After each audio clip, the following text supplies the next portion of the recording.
Good morning, everybody. Orange J here with another War of the Visions video, and today we are going to talk about which stages are the best stages to farm in the Trials of Reckoning for getting tickets per energy spent, for earning points per energy spent, and I'm going to show you a little way to get a little extra bang for your buck when you're farming up these tickets, because honestly, that can be the biggest decider for me, is can I get extra value out of my investment of energy into these trials? So I'm going to show you my tips there. Now, while I'm loading in, a big thank you to everybody who been wishing me and the family well. We got the COVID, but it's really not been bad. A little bit of a sore throat for me. Don't feel great. Shortness of breath. The typical symptoms, I guess. But much like in the military, ibuprofen has been the cure-all for the symptoms. I have to be careful what I say or they'll demonetize my video, but ibuprofen's been very helpful for symptoms. Anyway, thank you guys. That's all I was trying to say. Let's talk about the quests and which ones to farm. Now, obviously, your most efficient ones are hard 4 and hard 5, but they're gated at only 3 times a day. That would make you think that hard 3 would be the natural best next option, right? And if you're going for scoring maximum amount of points, you'd be right. Hard 3, from my experimenting so far, is the best stage if you care about chasing that high leaderboard score. And here's my hard 3 team. Notice everything is a bonus, and I'm way more concerned about stacking bonuses and adjusting my speed than I am about putting the more powerful vision cards and espers on my units. Notice how I have Celis here running Golem just to slow her down. It's going to help her go in the turn I want her to go in, and that's how I've set up all of my people here. I don't care so much about the synergy between the vision cards and the units. I've mostly been trying to just match them with, oh, this is a physical attacking card, so I'm going to put it on a physical attacking unit, and vice versa. So that's the only way I've really even been thinking about that. You will obviously have to build it up differently, right? Like depending on what units you have. But if you can put all the FF6 units in there, get all those XL bonuses you can, that multiplier at the end of the score is like one of the most important things for determining your score. So there we go. Now, if you want to min-max it a little bit, here's my run that I've set up, and it's working really well for me. Note these wolves on the right are ice, so they are weak to fire, and they are also weak to slash and missile. I have King Mont over here to deal with them. You've got a zoo on this side of the screen over here. If he's click-onable, I'm not sure. There he is.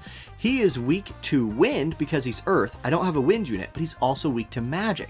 So I'll show you a cool trick I do here in a second to get my Terra to chase after him instead of chase after this wolf on the bottom of the screen.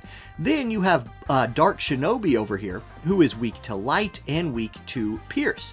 Now my Locke doesn't have any pierce on him, but he does have Drain Rush on, so he will get 3 elemental hits on a dark unit here that will all 3 score points. The biggest way, one of the better ways to multiply your points is hit elemental weaknesses, hit attack type weaknesses, and do chains. So I've kind of got all of that set up here. I'm going to go ahead and click go, and I'm going to slow it down a little bit once it starts going and walk you through what I've coached the AI into doing here.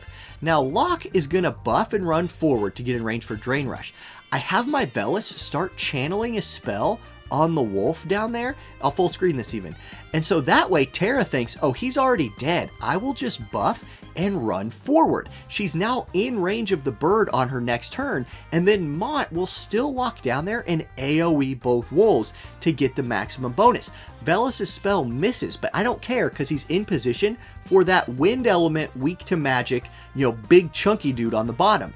There's Drain Rush coming out from Locke, which will spawn 2 Fire Lamias who are weak to slash and weak to water, and Celis has moved right into position to just hack them down. We're at, like, this is maximum bonus point scoring for what I've got so far. There's Meltdown, magic attack against the weak to magic bird. King Mont will just go ahead and do a Catan on this guy. Puts him a little bit low. Bellis will finish him off with Eternal Frost. And that's a pretty smooth auto run for hard number 3. And I'll put my face back on the screen here as we go over the bonus point acquisition and kind of just show you how you can think about scoring points. Again, if you care about going for high scores, that's 2,800 points on an auto run. That's really nice. That's really nice. So 12 energy, and I'm going to write this down so I don't forget. For 12 energy right there, I was able to get 2,800 points. Now, hard 3 is 12 energy, normal 5 is only 6. So, can we get 1,400 for only 6? In that case, I think normal 5 would be better, but spoiler alert, we can't. But you can see on the screen here, right? Number of actions taken, winning the fight quickly is very important. I felt like we won that in about as few turns as possible. Overkilling, you score points for doing more damage than the max HP of the units. That's why I have Mont set up to weaken the green up Typhoon before Velis kills him. And then you can see we did some chaining, we hit a lot of weaknesses, and overall 2,800 point auto run. I'm good with that. That's very good.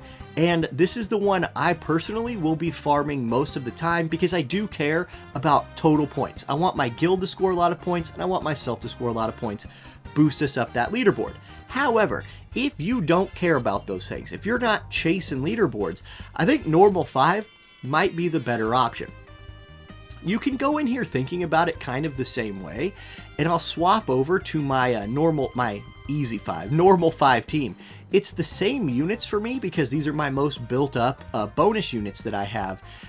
So a very similar setup unit wise, but when we jump into the fight, you can see I've moved their positions around because again, I find on the map where they can be positioned to be against their proper matchup, and then the AI will always go for maximum damage. So if you put the units in position to succeed, like right here, all of these units are weak to slash. We're not running any wind or any lightning to hit elemental resist, but Celis will say, hey, I've got big AoE damage, I'll come up here and whack them.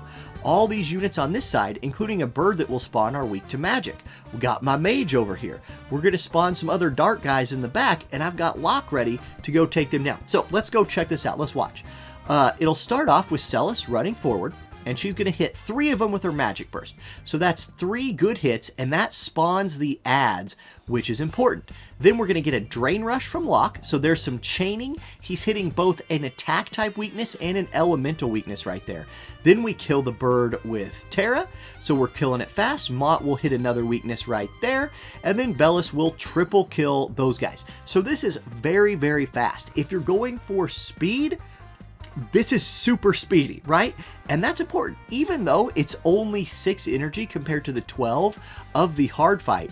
And even though if you're going for like energy spent to time invested, it's going to be pretty close.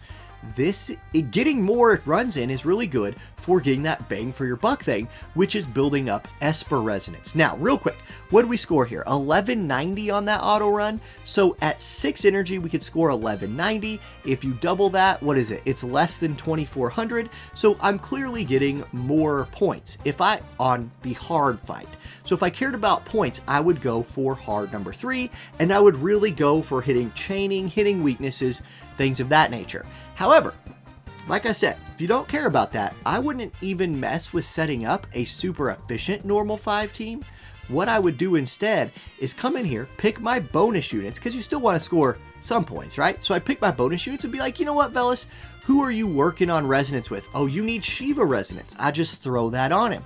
I'd come over to Terra and be like, who are you working on, Terra? Maybe we could get you some, Cactar or Siren built up, and then just let it farm. Go to bed, go to work, whatever you got to do, and just let your units build up some Esper resonance while you're stacking up your boss tickets. As far as which one is more efficient for boss ticket earnings, it's very, very similar.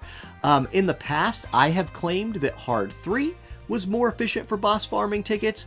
That was based on like a very limited trial I did where I did like 50 runs and I got more tickets for my energy in 50 runs of hard 3 than I did for 100 runs of normal 5.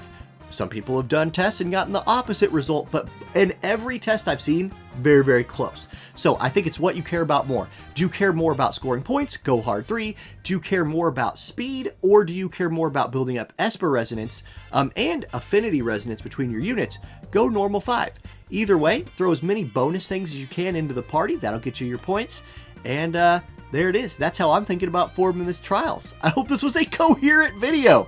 My mind is working at maybe 80% speed. So thank you guys for watching. I hope you're having good luck farming. I haven't attacked the boss yet. I've been messing with farming all day. So I'm really excited to get in there, start hitting the bosses, and I'll have some videos out on them very shortly.